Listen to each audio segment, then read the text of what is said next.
Good morning everyone. आप लोगों का मैंने पहला टॉपिक जो है पेपर 1 का क्रोमोज़ोम, वो मैंने अभी आप लोगों का करवा दिया है। अब पेपर 1 का पहली यूनिट का सेकंड टॉपिक है पॉलीटीन क्रोमोज़ोम और लैम्प्रस क्रोमोज़ोम। तो आज मैं आप लोगों को पढ़ाऊँगी पॉलीटीन क्रोमोज़ोम कि पॉलीटीन क्रोमोज़ोम होता क्या है। ठीक है, हमने अपनी लास्ट वीडियो में हमने क्रोमोज़ोम पढ़ा था, तो हमने उसमें साइज़ के बारे में पढ़ा था कि क्रोमोज़ोम का साइज़ क्या है। तो उसमें उन्होंने उनको क्रोमोज़ोम का साइज़ मैंने बताया था 0.25 माइक्रो टू 30 माइक्रो तक होता है। मतलब ये क्रोमोज़ोम का नॉर्मल साइज़ होता है। इतने साइज़ के क्रोमोज़ोम नॉर्मली पाए जाते हैं। जैसे ड्रोसोफिला के अंदर 5 माइक्रो साइज़ होता है, हमारे वो ड्रोसोफिला के अंदर 5 माइक्रो होता है, ह्यूमन के अंदर 3 माइक्रो होता है। ऐसे हमने ऐसे क्रोमोज़ोम्स के साइज़ थे जो अलग अलग स्पीसीज़ में वैरी करते हैं। तो कुछ क्रोमोज़ोम ऐसे होते हैं जो बहुत ज़्यादा नॉर्मल क्रोमोज़ोम से बहुत कई गुना ज़्यादा बड़े साइज़ कंटेन करते हैं, बहुत बड़ा साइज़ कैरी करते हैं। तो उनको हम बोलते हैं जायंट क्रोमोज़ोम, बहुत बड़े क्रोमोज़ोम। तो उन्हीं के बारे में आज हम पढ़ने वाले हैं कि जायंट क्रोमोज़ोम कौन से हैं और कहाँ पर क्यों हैं और कहाँ प्रेजेंट हैं आज के टाइम पे। तो जायंट क्रोमोज़ोम हमारे दो क्रोमोज़ोम है मेनली, एक है पॉलीटीन क्रोमोज़ोम और एक है हमारा लैम्प्रस क्रोमोज़ोम। ठीक है, तो आज हम उन्हीं क्रोमोज़ोम्स को पढ़ने वाले हैं। आज हम पॉलीटीन क्रोमोज़ोम डिस्कस करेंगे एंड नेक्स्ट वीडियो में हम लैम्प्रस क्रोमोज़ोम डिस्कस करेंगे। तो इसकी जो डेफिनेशन है, चलो हम इसको पढ़ते हैं। Some cells at certain particular stages contain large nuclei with giant or large-sized chromosome. The giant chromosomes are the polytene and the lambus chromosome. कुछ सेल कुछ पर्टिकुलर स्टेजेस पे, एक पर्टिकुलर स्टेज है, किसी एक ही जगह स्टेज पे वो एक लार्ज न्यूक्लिया है। हमने ये चीज़ पढ़ी है, जितने भी क्रोमोज़ोम है वो न्यूक्लियस के अंदर प्रेजेंट होते हैं। अगर क्रोमोज़ोम बड़ा है तो उसका न्यूक्लियस भी बड़ा होगा। तो लार्ज न्यूक्लिया है विथ जियांट और लार्ज साइज्ड क्रोमोज़ोम, बड़े और लार्ज साइज्ड बहुत लंबे क्रोमोज़ोम्स के साथ ये न्यूक्लिया होते हैं, वो कंटेन करते हैं क्रोमोज़ोम को। ठीक है, जो जियांट क्रोमोज़ोम्स हैं वो हमारे पॉलीटीन हैं और लैम्प्रस क्रोमोज़ोम्स हैं। मेरा कहने का मतलब ये है कि कुछ सेल्स ऐसी हैं जहाँ पर हमारे सेल्स के अंदर न्यूक्लियस में बहुत ज़्यादा ही बड़े साइज़ के क्रोमोज़ोम प्रेजेंट होते हैं, जैसे कि हमारा पॉलीटीन हो गया, लैम्प्रस हो गया। ठीक है, अब जो आज हम पढ़ने वाले हैं सिर्फ पॉलीटीन क्रोमोज़ोम, तो हम पॉलीटीन क्रोमोज़ोम के बारे में पढ़ते हैं। जो हमारा पॉलीटीन क्रोमोज़ोम है, हम उसको सलाइवरी ग्लैंड क्रोमोज़ोम भी बोलते हैं। अब सलाइवरी ग्लैंड क्रोमोज़ोम क्यों बोलते हैं, इसके पीछे भी हिस्ट्री है। और पॉलीटीन क्रोमोज़ोम को सबसे पहले डिस्कवर किया था बाल्बियानी ने इन 1881। ठीक है, अब क्या हुआ था, जब जो हमारे साइंटिस्ट थे बाल्बियानी, जब वो इंसेक्ट्स जो मॉस्किटोज़ वगैरह होते हैं ना, उनकी इंसेक्ट है कायरोमोनस, जो डिप्टेरिया ऑर्डर में आता है। ठीक है, तो जो कायरोमोनस इंसेक्ट है उसके अंदर रिसर्च कर रहे थे, तब वो माइक्रोस्कोप में देख रहे थे, तो उनको ना कुछ बहुत बड़ा सा न्यूक्लियस के अंदर कुछ बहुत बड़ा सा दिख रहा था। इतना बड़ा दिख रहा था कि वो पहचान नहीं पा रहे थे कि एक्चुअल में है क्या 1881 में। तो उन्होंने उसको वो पहचान नहीं पाए थे कि ये क्रोमोज़ोम है। फिर उसके बाद हमारे कई सारे साइंटिस्ट आए, उन्होंने ड्रोसोफिला जो फ्रूट फ्लाई है उसके अंदर उन्होंने ये चीज़ देखी कि जो बड़ा स्ट्रक्चर है न्यूक्लियस के अंदर, वो एक्चुअल में कुछ और नहीं, वो हमारा क्रोमोज़ोम है। अब उन्होंने वो क्रोमोज़ोम पहचाना कैसे, क्योंकि उसके अंदर उन्होंने डीएनए देखा, क्रोमोनोमेटा देखे, तो उसके थ्रू उन्होंने क्रोमैटिड्स देखे। इसके थ्रू उन्होंने हमारे जो कुछ साइंटिस्ट थे उन्होंने इस चीज़ को डिस्कवर किया कि जो सलाइवरी ग्लैंड होते हैं या लार धारा ग्रंथि होती है, उनकी सेल्स में हमारे क्रोमोज़ोम्स प्रेजेंट होते हैं, कुछ इंसेक्ट्स में, फ्रूट फ्लाइज़ में। तो ये चीज़ उन्होंने डिस्कवर की। अब जो पॉलीटीन क्रोमोज़ोम का जो नाम है पॉलीटीन या सलाइवरी ग्लैंड क्रोमोज़ोम तो इसीलिए हो गया क्योंकि जितने भी ये पॉलीटीन क्रोमोज़ोम है वो हमारे लार ग्रंथि में मिलते हैं, सलाइवरी ग्लैंड में मिलते हैं, इसलिए सलाइवरी ग्लैंड सेल्स में मिलती है, इसलिए इनका नाम सलाइवरी ग्लैंड क्रोमोज़ोम हो गया। पॉलीटीन क्रोमोज़ोम नाम दिया था हमारे साइंटिस्ट कॉलर, उन्होंने नाम दिया था क्योंकि उन्होंने इसमें देखा था बहुत सारे क्रोमैटिड्स, पॉली बहुत सारे, बहुत सारे मतलब क्रोमैटिड्स थे, वो एक साथ असेंबल थे, मतलब एक साथ एक दूसरे से बहुत ज़्यादा ही जुड़े हुए थे, तो उन्होंने इसका नाम पॉलीटीन रख दिया। ठीक है। अगर हम पॉलीटीन क्रोमोसोम की हिस्ट्री में पूछें कि पॉलीटीन क्रोमोसोम सबसे पहले किसने देखा था, तो वो हो गया था हमारा वाल्बियानी इन 1881। ठीक है। पॉलीटीन क्रोमोसोम का नाम किसने दिया था? कॉलर। ठीक है। अब सेकंड पॉइंट पढ़ते हैं। It is in the nuclei of certain secretory cells. Secretory cells से तो आप समझ ही गए होंगे, जैसे कि अपन जो कुछ सिक्रेट कर रहा है, मतलब कुछ रिलीज़ कर रहा है, तो वो हो गई हमारी सलाइवरी ग्लैंड। सलाइवरी ग्लैंड हमारा सलाइवा रिलीज़ करती है। जब सलाइवरी ग्लैंड के फंक्शंस तो पता ही होगा, जब हम खाना खाते हैं, च्युइंग करते हैं, तो हमारा जो सलाइवा होता है वो कैसे आता है? सलाइवरी ग्लैंड के थ्रू तो आता ही है।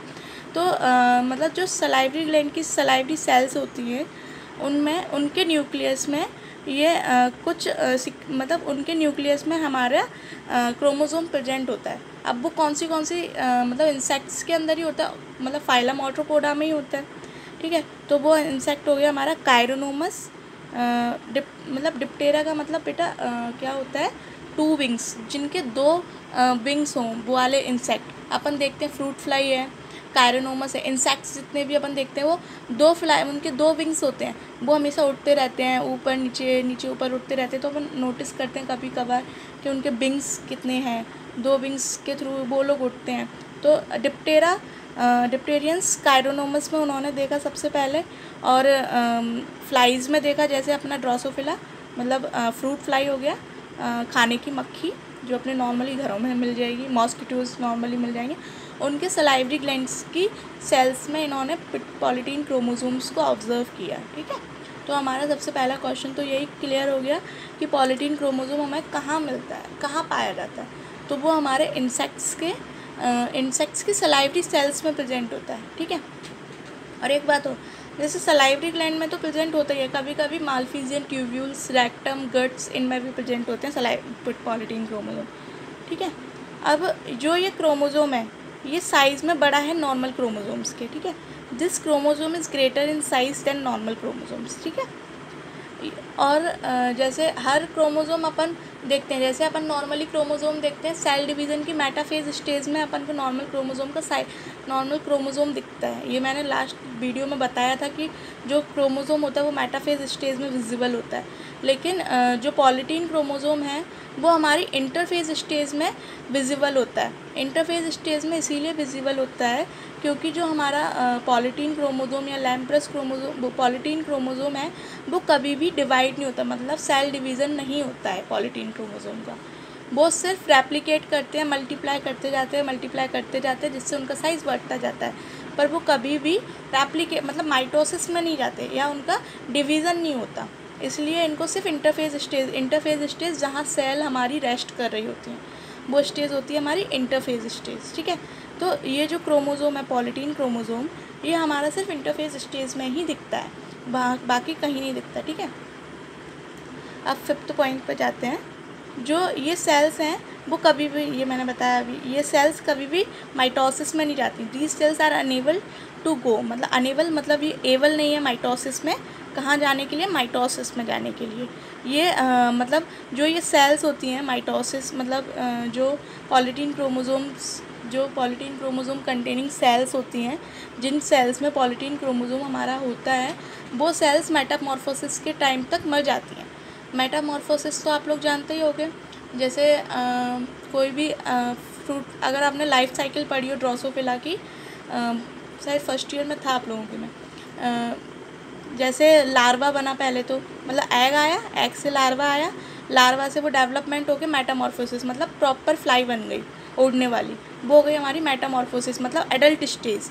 तो एडल्ट स्टेजेस तक जो हमारे पॉलीटीन क्रोमोसोम्स होते हैं, वो वाली मतलब जो पॉलीटीन क्रोमोसोम सेल्स कंटेनिंग होती हैं, वो डाइड हो जाती है, मतलब डेड हो जाती हैं, और ये कभी भी माइटोसिस में नहीं जाती। माइटोसिस मतलब सेल डिवीज़न में कभी भी नहीं जाती। ठीक है।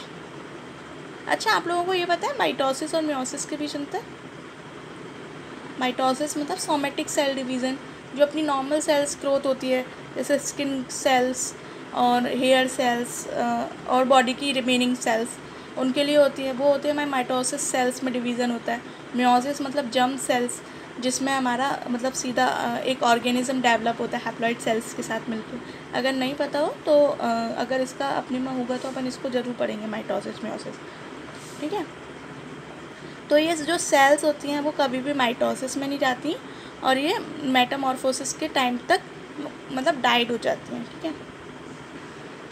जो पॉलीटेनी है, पॉलीटेनी तो आप लोग समझते हैं, बहुत सारे ग्रुप पॉलीटेनी, ठीक है। पॉली मीन्स बहुत सारे, टेनी मीन्स अपने क्रोमैटिड्स, बहुत सारे जो जियान क्रोमोसोम्स हैं, मतलब पॉलीटेनी है जियान क्रोमोसोम की, वो अचीव होती है। मतलब किसके थ्रू पाई जाती है?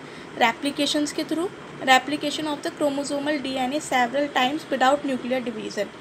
मतलब मैं वही बताया कि जो माइटोसिस ही नहीं होता तो क्या होता है, जो हमारा क्रोमैटिड्स होते हैं, मतलब क्रोमोसोम्स के जो क्रोमैटिड्स होते हैं वो जैसे रेप्लिकेट करते हैं, मतलब मल्टीप्लाई करते हैं। जैसे 2 क्रोमैटिड्स हैं, 2 से 4 बने, 4 से 8 बने, 8 से 16 बने, ऐसे ही रेप्लिकेट करते हैं। और रेप्लिकेशन करने के बाद ये क्या करते हैं, मतलब जैसे ये 2 से 4 बने, 4 से 6 बने, तो ये अलग अलग सेपरेट नहीं होते, ये क्या करते हैं, एक ही साथ जुड़ते चले जाते हैं, जुड़ते चले जाते हैं। इसीलिए इनको मतलब इसीलिए इनका साइज़ जो होता है पॉलीटीन क्रोमोसोम का, वो साइज़ लंबा होता है और बड़ा होता है, क्योंकि जो क्रोमैटिड्स होते हैं वो कभी भी मतलब सेपरेट नहीं होते, वो एक साथ जुड़ते चले जाते हैं, असेंबल्ड हो जाते हैं।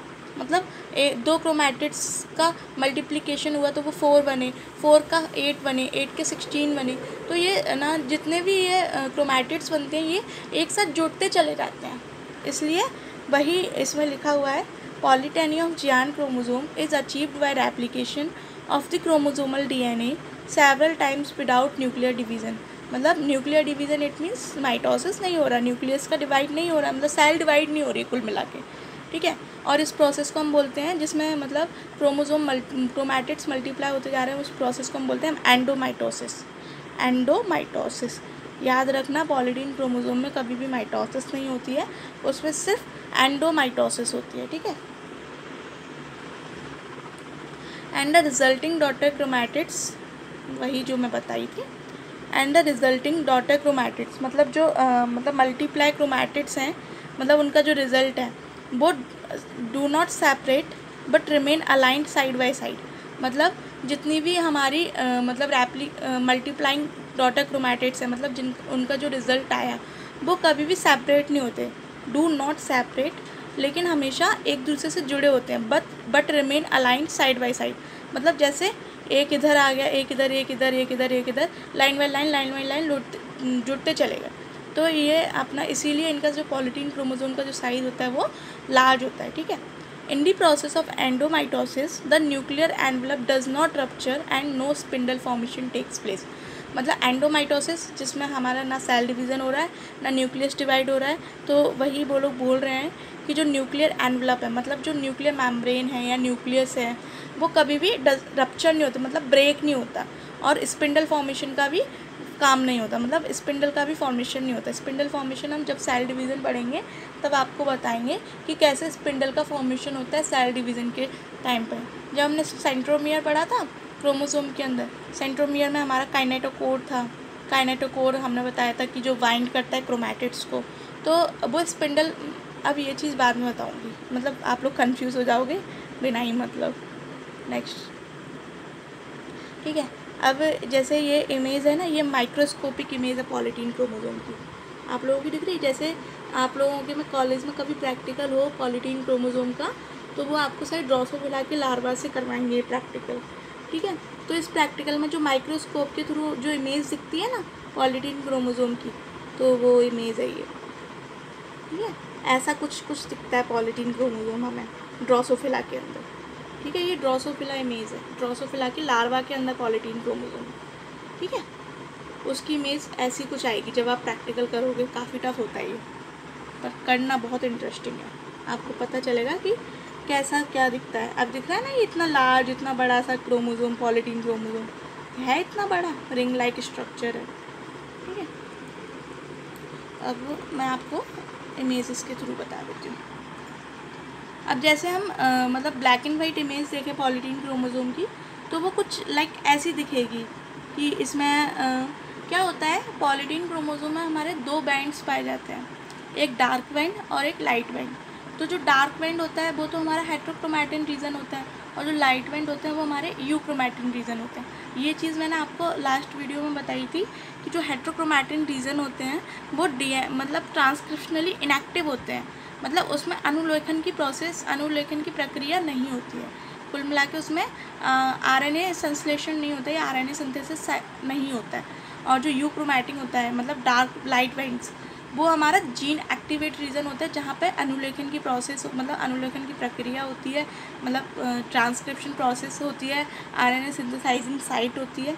तो बस यही पॉलीटीन क्रोमोसोम में। अब इसमें आप देख रहे इसमें तो खैर समझ में नहीं आएगा, ये तो बस एक ब्लैक एंड वाइट इमेज आप लोगों को बस दिखाने के लिए है कि जैसे ये जो आपको डार्क पोर्शन दिख रहा है ना, ये अपना होगा डार्क बैंड्स मतलब हेट्रोक्रोमैटिन रीजन। और ये आपको जो मतलब बिल्कुल हल्के हल्के दिख रहे होंगे बीच बीच में, ये हो गया हमारा यूक्रोमैटिन रीजन मतलब लाइट बैंड रीजन। तो ये यूक्रोमैटिन और वो हेट्रोक्रोमैटिन दोनों रीजन हो गए, ठीक है। और ये हो गया हमारी वाल्वियानी रिंग्स जो कि आरएनए सिंथेसिस साइट है, यहाँ पे आरएनए बनता है। चलो नेक्स्ट इमेज में बताती हूँ, उसमें पूरा समझाती हूँ। ये सिर्फ इमेज आप अच्छे से देख लो, देखो दिख रही है ना, इसमें दिखाती हूँ। अब इसमें दिखाती हूँ।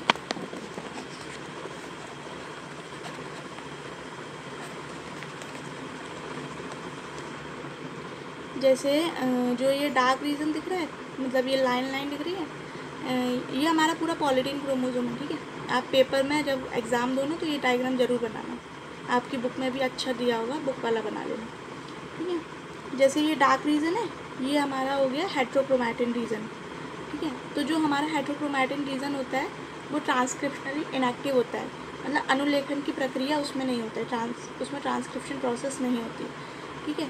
तो जो हमारा जो ये डार्क रीजन है, डार्क रीजन को हम हेट्रोक्रोमैटिन रीजन बोलते हैं। और इसमें जो हमारा डीएनए होता है वो हमारा हायर अमाउंट में प्रेजेंट होता है, आरएनए हमारा कम प्रेजेंट मतलब कम मात्रा में प्रेजेंट होता है, ठीक है। अब उसके बाद ये हमारा लाइट रीजन है, मतलब डार्क के बीच में लाइट दिख रहा है, वो हमारा यूक्रोमैटिन रीजन, ठीक है। तो जो यूक्रोमैटिन रीजन है वो हमारा है मतलब इनको हम इंटरवेंट्स भी बोलते हैं। और ये हमारा ट्रांसक्रिप्शनली एक्टिव रीजन है, मतलब जो यूक्रोमैटिन रीजन में जितने भी हमारे जीन्स होंगे जो मतलब किसी भी चीज़ को बनाने के लिए कोड करते हैं, सिंथेसाइज करते हैं, वो हमारे एक्टिव होंगे, ठीक है। इसमें हमारी जीन एक्टिव होंगे और इसमें हमारी जो आरएनए होंगे उनकी मात्रा ज़्यादा होगी डीएनए के कंपैरिजन में। मतलब हेट्रोक्रोमैटिन में हमारा डीएनए ज़्यादा होगा, आरएनए कम होगा, और यूक्रोमैटिन में हमारा आरएनए ज़्यादा होगा, डीएनए कम होगा।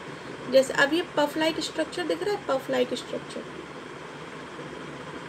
ये स्ट्रक्चर जो हमारे यूक्रोमैटिन होते हैं ना, मतलब जो हमारे मतलब लाइट बैंड होते हैं, मतलब हल्के रंग के बैंड्स होते हैं, वो इकट्ठे हो जाते हैं, मतलब इकट्ठे होके एक पफ लाइक मतलब फूला स्ट्रक्चर बना देते हैं क्रोमोसोम के अंदर, फूला स्ट्रक्चर बना देते हैं। तो वो हो गया, उसको हम या तो डीएनए पफ बोलते हैं या बाल्बियानी रिंग बोलते हैं। बाल्बियानी रिंग इसलिए बोलते हैं क्योंकि ये जो पॉलीटीन है वो सबसे पहले बाल्बियानी के द्वारा ही देखा गया था, इसलिए हम इसको बाल्बियानी रिंग बोलते हैं या डीएनए पफ बोलते हैं, ठीक है। तो जो ये स्ट्रक्चर है ये मेनली इधर मतलब ये एक्टिवेट रीजन कह सकते हो, मतलब ये सक्रिय रीजन है आपका। इधर आपका डीएनए से आरएनए सिंथेसाइज होता है, मतलब इसको हम एमआरएनए सिंथेसिस साइट भी बोल सकते हैं। यहाँ जितने भी जीन्स प्रेजेंट होते हैं ना वो सारे एक्टिवेट होते हैं, वो मतलब हमारे अनुलेखन की प्रक्रिया को भी करते हैं, या मतलब इंग्लिश में बोले ट्रांसक्रिप्शन प्रोसेस होती है। और क्या बोलते हैं, जितने भी जीन्स होते हैं यहाँ एक्टिवेट होते हैं, एमआरएनए सिंथेसिस साइट है, मतलब एमआरएनए संश्लेषण साइट मतलब जगह है ये, ठीक है। इसको हम बाल्बियानी रिंग्स बोलते हैं या पफ डीएनए पफ बोलते हैं, ठीक है। और जो इनके अंदर जो डीएनए प्रेजेंट होते हैं उसको हम बोलते हैं क्रोमोनोमैटा मैंने क्रोमोसोम के अंदर भी बताया था, ऐसे ऐसे बंधा हुआ होगा वो होता है हमारा क्रोमोनोमैटा, ठीक है। और क्रोमोमियर्स उनके अंदर जो जीन्स प्रेजेंट होते हैं, ये मैंने क्रोमोसोम का लेक्चर बताया था तब बताया हुआ था, ठीक है। ये हमारे जैसे ये दिख रहे हैं डार्क बैंड्स, लाइट बैंड्स, ये बैंड्स हैं, ये फूला मतलब ऐसे थोड़ा सा ऐसे स्ट्रक्चर नहीं है, फूला सा फिर ऐसे मुड़ा हुआ सा, मतलब नोव लाइक स्ट्रक्चर, ऐसा नोव लाइक स्ट्रक्चर हो गया, ठीक है। और ये पूरा हमारा पॉलीटीन क्रोमोसोम हो गया, मतलब ये तो एक इलेबोरेटिंग मतलब इनलार्ज्ड व्यू हो गया, मतलब एकदम जैसे अपन देखते नहीं है खोल के उसका आगे पीछे का पार्ट करके देखते हैं, वो व्यू हो गया पॉलीटीन क्रोमोसोम का। ये हमारा ऐसे नॉर्मल में देखेंगे हम, जैसे माइक्रोस्कोपिक इमेज जैसे मैंने अभी पिछली दिखाई थी ड्रोसोफिला की, उसमें ऐसे ही कुछ दिख रहा था ना। तो जो पूरा हमारा हो गया, जैसे इसमें देखो light went dark went, light went dark went सब मिल रहे हैं, और बीच में ये मतलब गोल गोल पफ लाइक स्ट्रक्चर हो गया। तो ये बस हमारा पॉलीटीन क्रोमोसोम है, एंटायर क्रोमोसोम है, ठीक है। अब एक बार ड्रोसोफिला में और पढ़ लेते हैं कि ड्रोसोफिला में पॉलीटीन क्रोमोसोम क्या है, ठीक है। ये भी माइक्रोस्कोपिक इमेज है, पर मुझे ना एक्चुअली मेरे पास आप लोगों के सिलेबस की बुक नहीं है। मैंने मतलब मैं ग्वालियर गई थी आज, तो मैंने बुक्स मंगवाई भी थी पर वो मिल नहीं रही थी, ठीक है। मतलब उधर बोल रहे थे कि अभी आई नहीं है, तो 1-2 दिन में आ जाएगी, तो मैं जाऊंगी तो लेके आऊँगी उस बुक को, ठीक है। तो ये भी माइक्रोस्कोपिक इमेज है। जब आप लोग भी बुक्स ख़रीद लो, आपको हेल्प मिलेगी, पढ़ लेना उससे। तो आप जब उसमें देखोगे ना तो साइड ड्रोसोफिला का दिया होगा, तो जो ड्रोसोफिला, तो ये जो ड्रोसोफिला का है ना, ड्रोसोफिला में जो पॉलीटीन क्रोमोसोम होता है वो 5 भुजाओं में बटा होता है, मतलब 5 आर्म्स में। जैसे अब इसमें देखो, एक ये हो गई, एक ये हो गई, 1 2 3 4 और ये 5 भी, ठीक है। तो ये 5 भुजाओं में हमारा जो मतलब पॉलीटीन क्रोमोसोम है वो ड्रोसोफिला में कुछ इस तरीके से दिखता है। और जो ये बीच में जो है ना, ये बीच में, और ये मतलब ये 5 भुजाएं जुड़ी किससे हैं, तो ये जुड़ी हुई है हमारी क्रोमोसेंटर से। क्रोमोसेंटर जब हम क्रोमोसोम पढ़ रहे थे तो हमने एक चीज़ बताई थी कि जितने भी स्ट्रैंड्स होते हैं वो सेंट्रोमियर से जुड़ते हैं, ठीक है। मतलब क्रोमैटिड्स होते हैं वो सेंट्रोमियर से जुड़ते हैं। तो अब इसमें 5 भुजाएँ हैं, तो जो हमारे सेंट्रोमियर होती है, 5 भुजाओं के जितने भी सेंट्रोमियर हैं उनका एक मिला के पूरा क्रोमोसेंटर बन जाता है, उससे ये 5 भुजाएं हमारी जुड़ जाती हैं, ठीक है। अब जो ड्रोसोफिला में जो हमारा 5 भुजाओं में से एक भुजा होती है वो होती है हमारी एक्स क्रोमोसोम, जो कि मेल और फीमेल दोनों में इक्वली प्रेजेंट होती है। जैसे सपोज इसको हम एक्स क्रोमोसोम मान लें, और सेकंड थर्ड वाला जो होगा जो क्रोमैटिड्स होंगे वो हो गया हमारा सेकंड क्रोमोसोम, ठीक है। और जो फोर्थ वाली जो आर्म हो गई या भुजा हो गई वो हो गया हमारा थर्ड क्रोमोसोम, ठीक है। फोर्थ क्रोमोसोम हमारा इससे मतलब जो क्रोमोसेंटर होता है, क्रोमोसेंटर के थोड़े से बाहर निकला होता है, जैसे ये निकला हुआ है, तो ये एक्स भी हो सकता है। अगर फीमेल होगी तो ये एक्स होगा, और ये अगर मेल होगा तो वो पाई हो गया, ठीक है। तो ये हो गया हमारा पूरा ड्रोसोफिला का एलैबोरेटिंग इमेज, मतलब ड्रोसोफिला में पॉलीटीन क्रोमोसोम की एलैबोरेटिंग इमेज, ठीक है। अगर आपको कोई भी डाउट हो, कुछ भी हो, तो आप इजीली मुझसे पूछ लेना, कुछ भी मतलब सोचना मत कि क्या कैसे, बस पूछ लेना, क्योंकि कॉन्सेप्ट क्लियर करना मेन चीज़ है, ठीक है। अब थोड़ा जो हमने पढ़ा है उसकी थ्योरी पढ़ लेते हैं। वही जो मैंने बताया था, heterochromatin region, dark bands of polytene chromosome and DNA are higher than RNA. मैंने बताया था कि डार्क बैंड होते हैं पॉलीटीन क्रोमोसोम के जो डीएनए, जिनमें डीएनए ज़्यादा होता है आरएनए के कंपैरिजन में। यूक्रोमैटिन रीजन जिसमें लाइट बैंड्स होते हैं, जिनको हम इंटरबैंड के नाम से भी जानते हैं, जिसमें आरएनए ज़्यादा होता है डीएनए के कंपैरिजन में, ठीक है। बाल्बियानी पफ या डीएनए पफ, जिनमें जो कि एमआरएनए सिंथेसिस साइट है, मतलब एमआरएनए संश्लेषण साइट है। इस रीजन में जीन्स एक्टिवेट होते हैं ट्रांसक्रिप्शन के लिए, ठीक है। अगर हम ड्रोसोफिला में बात करें तो ड्रोसोफिला में हमारे 5 भुजाएं होती हैं पॉलीटीन क्रोमोसोम की, जो कि कनेक्टेड मतलब जुड़ी हुई होती है क्रोमोसेंटर के थ्रू, जो कि बेसिकली 4 क्रोमोसोम होते हैं। मतलब जो क्रोमोसेंटर है बेसिकली 4 क्रोमोसोम के चारों क्रोमोसोम का जो सेंट्रोमियर है वो है, ठीक है। तो आज का हम यहीं एंड करते हैं वीडियो। अगर आपको कुछ भी अभी तक के पूरे लेक्चर में, मतलब पिछले वीडियो में भी, दोनों वीडियो में भी कुछ भी डाउट आया हो, तो आप बेझिझक विदाउट एनी हेजिटेशन आप मुझसे पूछ सकते हो, क्योंकि आप पूछोगे नहीं तो मुझे पता नहीं चलेगा कि आप लोगों को क्या समझ आ रहा है, क्या नहीं समझ आ रहा है। तो आप लोग प्लीज़ मुझसे पूछ लेना, और कहीं पे भी कुछ भी डाउट हो, जैसे नोट्स बनाने में या लैंग्वेज में इशू आ रहा हो, कुछ भी कहीं पे भी जैसा भी हो, आप मुझसे कांटेक्ट कर लेना, मैं आपको सब मतलब बता दूँगी। मतलब बिल्कुल भी हेजिटेट मत होना, बिल्कुल ऐसा समझ के कि हाँ दीदी पढ़ा रही है, दीदी से पूछ लेते हैं, ठीक है। Thank you.